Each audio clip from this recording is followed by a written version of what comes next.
Simple lang ang kailangan natin. Disiplina. Mga tren na tumatakbo sa tamang oras. Mga kalyeng tama ang pagkakagawa, imbis na binabaha. Mga kalsadang walang traffic. Mga airport na hindi kahiya-hiya. Pulis na di kriminal, bagkus nang huhuli ng kriminal. Mga public servant na hindi nang-aapi, kung hindi, nagsisilbi.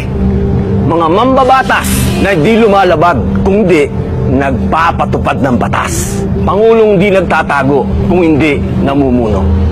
Gobyernong hindi kurap at mamamayang hindi takot palagi. Lahat po yan pwede pag may disiplina. Aanhin natin ang tuwid na daan kung tinutuntun lamang ng iilan. Tigilan na ang kalokohan.